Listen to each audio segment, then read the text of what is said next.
over the past really couple years, this whole idea and law that the government is not allowed to have a registry has kind of gone by the wayside because they're definitely tracking us.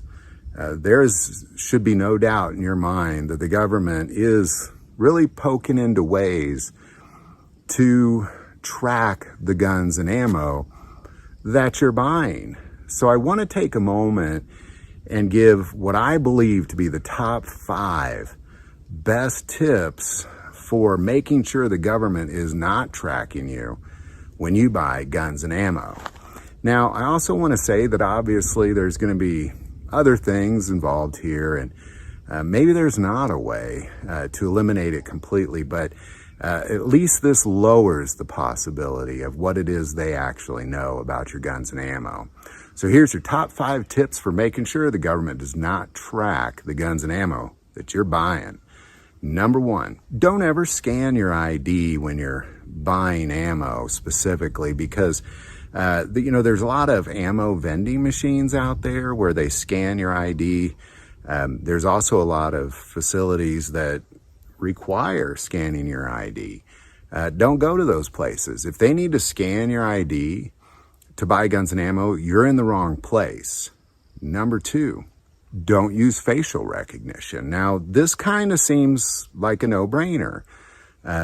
I've never been to a guns and ammo store where they needed some sort of facial recognition. But again, we're going to go back to those vending machines.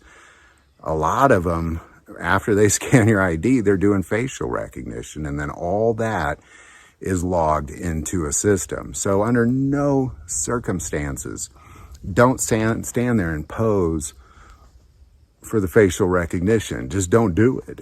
Again, if wherever you're buying ammo requires facial recognition, go to a different place. And I'm going to kind of tell you where to go at the end, kind of more of a 6th tip.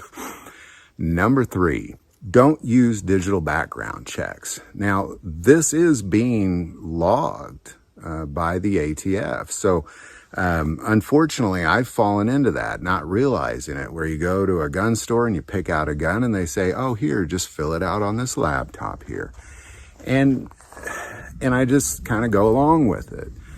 Not anymore. Don't do that, because that is going into the NICS system, and that is definitely being logged by the ATF. Now, the paper background checks are significantly safer simply because those are kept at the gun shop. And as long as that gun shop is in business, those are going to stay there. And even if they go out of business, it's just going to go into the giant warehouse of boxes of millions and millions of these just to be lost.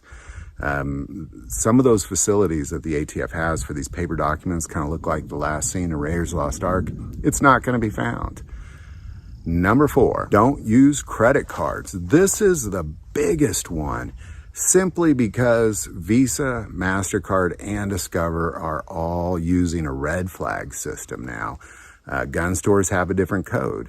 If I go in a gun store and I buy a couple thousand rounds of ammo and swipe my MasterCard, they're going to red flag me, and then they're going to send it to my local sheriff. And if you don't think it happens, in 2022 alone, there were 5.1 million red flag alerts sent to sheriffs throughout this country.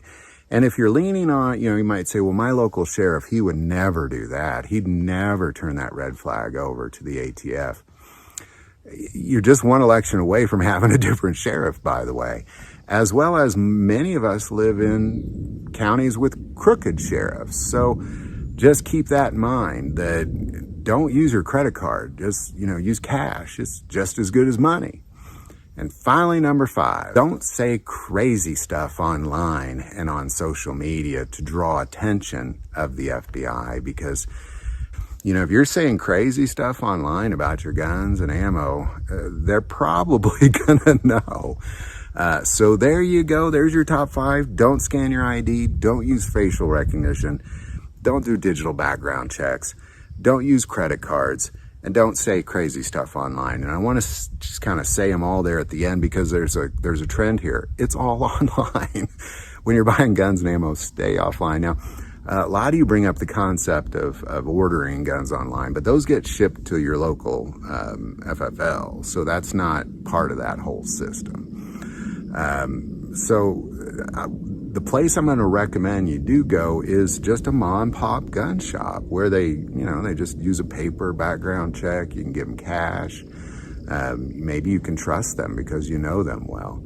But that's what I'm going to recommend. That's the best way you have to avoid any sort of tracking by the government, is just to make sure that these online things, just stay away from them. When you're buying guns and ammo, just simply stay away from them. It's really not that complicated. So again, don't scan your ID, don't use facial recognition, don't use digital background checks, don't use credit cards, and don't say crazy stuff online. So any thoughts or insight on any of this, definitely put it below.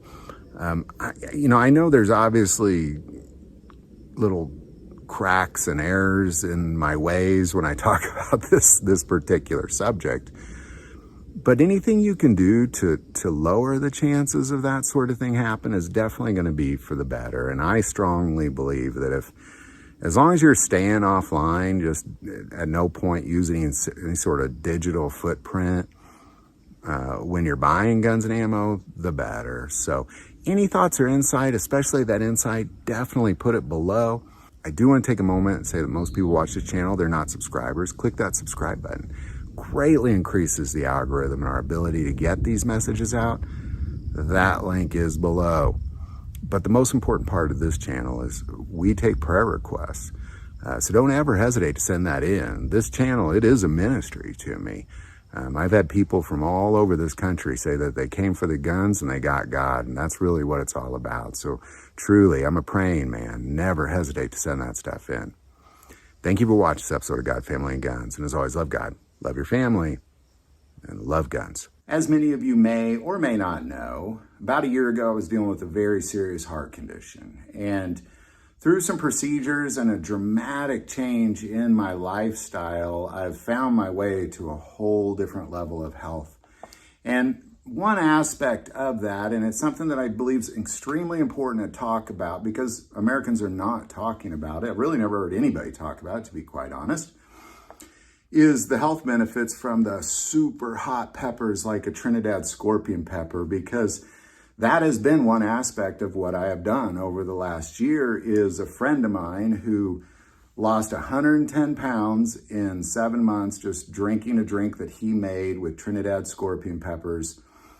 I've been doing that as well. I saw how it changed him. I wanted in on that. And what it has done is, it's been one aspect of it. Of course, diet, exercise, that sort of thing is very important as well. But what this has done is not just allow me to lose weight, but I sleep better. I have a better outlook on life. I was actually having lunch with the guy that makes this the other day, and his brother committed suicide. He was dealing with addiction, he was dealing with depression, and he committed suicide. And my friend believes wholeheartedly, had he invented this drink before that, he would be alive today. And I kind of question that, like, well, that's a big statement to make. But ultimately what he's claiming is the capsaicins in those super hot peppers really satisfy your pituitary gland, which is the basis of addiction.